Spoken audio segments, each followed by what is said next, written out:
ಉತ್ತರ ಕನ್ನಡ ಜಿಲ್ಲೆಯ ಪ್ರವಾಸೋದ್ಯಮದ ಮೇಲೂ ಕರಿನೆರಳು ಬಿದ್ದಿದೆ. ಪ್ರವಾಸಿಗರಿಲ್ಲದೆ ಬಿಕೋ ಅಂತಾದೆ ಗೋಕರ್ಣದ ಓಂ ಕಡಲ ತೀರ.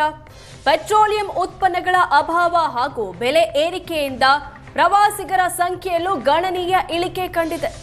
ಗ್ಯಾಸ್ ಸಿಗದೆ ಕಡಲ ತೀರಗಳ ರೆಸ್ಟೋರೆಂಟ್ಗಳು ಬಂದ್ ಆಗಿದೆ.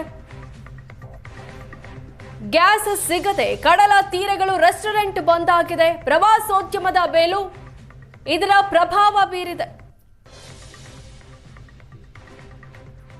ಈ ವರ್ಷ ವಿದೇಶಿಗರು ತುಂಬ ಕಡಿಮೆ ಇದ್ದಾರೆ. ಲಾಸ್ಟ್ ಇಯರ್ ಎಲ್ಲ ತುಂಬ ವಿದೇಶಿಗರು ಇಲ್ಲಿ ಬಂದುಬಿಟ್ಟು ಹೋಟೆಲಲ್ಲಿ ಉಳಿಯೋದಾಗಲಿ ಅಥವಾ ವಾಟರ್ ಆ್ಯಕ್ಟಿವಿಟೀಸ್ ಏನಾದರೂ ಅಡ್ವೆಂಚರ್ ಮಾಡೋದಾಗಲಿ ಮಾಡ್ತಾಯಿದ್ರು, ತುಂಬಾ ಬರ್ತಾಯಿದ್ರು.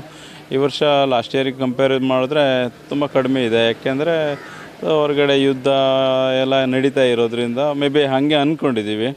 ಬಟ್ ಲಾಸ್ಟ್ ಇಯರ್ಗೆ ಕಂಪೇರ್ ಮಾಡಿದ್ರೆ ತುಂಬಾ ಕಡಿಮೆನೇ ಇರೋದು. ಈ ವರ್ಷ ನಮ್ಮದು ಬಿಸ್ನೆಸ್ ಅಂತೂ ತುಂಬ ಕಡಿಮೆ ಇದೆ.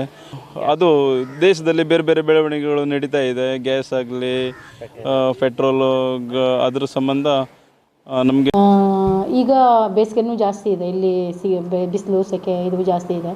ಆಲ್ರೆಡಿ ಗೋಕರ್ಣದಲ್ಲಿ ಏನಾಗಿದೆ, ಸ್ವಲ್ಪ ಟೂರಿಸ್ಟ್ ಪ್ರತಿ ವರ್ಷವೂ ಅವರು ಬಂದವರು ಮಾರ್ಚ್ವರೆಗೆ ಉಳಿತಾರೆ. ಮಾರ್ಚ್ ನಂತರ ಅವರು ಹೊರಡ್ತಾರೆ. ಅಂದರೆ ಏಪ್ರಿಲ್ ಮೇ 2 ತಿಂಗಳು ತುಂಬ ಸೆಕೆ ಇರೋದ್ರಿಂದ ಸ್ವಲ್ಪ ಫಾರಿನ್ ಟೂರಿಸ್ಟು ಹೊರಡ್ತಾರೆ. ಮತ್ತು ಇವಾಗ ಯುದ್ಧ ನಡೀತಾ ಇದೆ. ಬೇರೆ ರಷ್ಯನ್ ಬರೋದು ಸ್ವಲ್ಪ ಕಡಿಮೆ ಆಗಿರ್ಬೋದು. ಯಾಕೆಂದರೆ ಇಸ್ರೇಲ್ ಮತ್ತು ರಷ್ಯನ್ ಟೂರಿಸ್ಟ್ ಕಡಿಮೆ ಆಗಿರ್ಬೋದು. ಯುದ್ಧ ಎರಡೂ ದೇಶಕ್ಕೆ ಯುದ್ಧದ ಎಫೆಕ್ಟ್ ಇದೆ. ಉಳಿದಂತೆ ಬೇರೆ ಇವರು ಬರ್ತಾ ಇದ್ದಾರೆ, ಏನು ಬೇರೆ ದೇಶದವರು ಬರ್ತಾ ಇದ್ದಾರೆ. ಆದರೆ ಸೆಕೆ ಮತ್ತು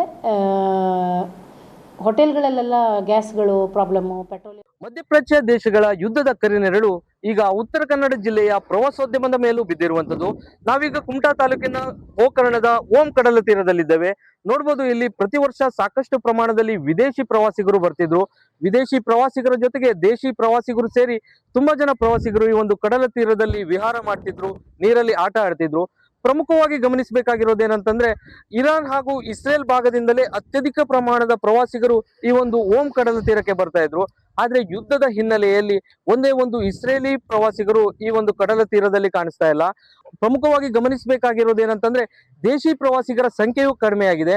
ಕಾರಣ ಇಷ್ಟೇ, ಈಗ ಸಾಕಷ್ಟು ಪ್ರಮಾಣದಲ್ಲಿ ಪೆಟ್ರೋಲಿಯಂ ಉತ್ಪನ್ನಗಳು ಸಿಗ್ತಾ ಇಲ್ಲ. ಪೆಟ್ರೋಲ್ನ ಅಲಭ್ಯತೆ ಇದೆ, ಅದೇ ರೀತಿ ಗ್ಯಾಸ್ನ ಅಲಭ್ಯತೆ ಇದೆ. ಗ್ಯಾಸ್ ಇಲ್ಲದ ಹಿನ್ನೆಲೆಯಲ್ಲಿ ಈ ಕಡಲ ತೀರದಲ್ಲಿರುವ ಸಾಕಷ್ಟು ರೆಸ್ಟೋರೆಂಟ್ಗಳು ಮುಚ್ಚಿವೆ. ಆ ಹಿನ್ನೆಲೆಯಲ್ಲಿ ಪ್ರವಾಸಿಗರ ಸಂಖ್ಯೆಯೂ ಕಡಿಮೆಯಾಗಿದೆ. ಪ್ರಮುಖವಾಗಿ ಗಮನಿಸಬೇಕಾಗಿರೋದೇನಂದ್ರೆ, ಗೋಕರ್ಣಕ್ಕೆ ಟೆಂಪಲ್ ಟೂರಿಸಂ ಜೊತೆಗೆ ನೇಚರ್ ಟೂರಿಸಂನು ಜಾಸ್ತಿ ಜನ ಇಷ್ಟಪಡ್ತಾರೆ. ಅನೇಕರು ದೇವಸ್ಥಾನಕ್ಕೆ, ಮಹಾಬಲೇಶ್ವರ ದೇವಸ್ಥಾನಕ್ಕೆ ಬಂದು ವಾಪಸ್ಸಾದ್ರೆ ಅನೇಕರು ಕಡಲ ತೀರ ವೀಕ್ಷಣೆಗೆ, ಇಲ್ಲಿಯ ಪರಿಸರ ವೀಕ್ಷಣೆಗಾಗಿ ಬರುವಂತದ್ದು. ಅಂತ ಬರುವಂತ ಪ್ರವಾಸಿಗರಿಗೆ ಇಲ್ಲಿ ಸಾಕಷ್ಟು ಪ್ರಮಾಣದಲ್ಲಿ ವ್ಯವಸ್ಥೆ ಇತ್ತು. ಬೋಟ್ ರೈಡಿಂಗ್ ಇತ್ತು. ಇಲ್ಲೇ ಪಕ್ಕದಲ್ಲಿ ಕೂಡ್ಲೆ ಕಡಲ ತೀರ ಇದೆ. ಕೂಡ್ಲೆ ಕಡಲ ತೀರ ಸೇರಿದಂತೆ 4-5 ಕಡಲ ತೀರಗಳು ಇಲ್ಲಿ ಅಕ್ಕಪಕ್ಕದಲ್ಲಿದೆ. ಅವೆಲ್ಲ ಕಡಲ ತೀರಗಳಿಗೆ ತೋರಿಸುವಂತ ಒಂದು ಬೋಟ್ ರೈಡಿಂಗ್ ವ್ಯವಸ್ಥೆ ಇತ್ತು.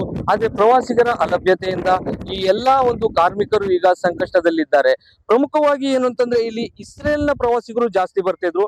ಆದ್ರೆ ಇರಾನ್, ಇಸ್ರೇಲ್, ಅಮೆರಿಕ ಯುದ್ಧದ ಹಿನ್ನೆಲೆಯಲ್ಲಿ ಈಗ ವಿದೇಶಿ ಪ್ರವಾಸಿಗರ ಜೊತೆಗೆ ದೇಶಿ ಪ್ರವಾಸಿಗರ ಸಂಖ್ಯೆಯೂ ಕಡಿಮೆಯಾಗಿದೆ. ಗಿರೀಶ್, ಏಷ್ಯಾನೆಟ್ ಸುವರ್ಣ ನ್ಯೂಸ್.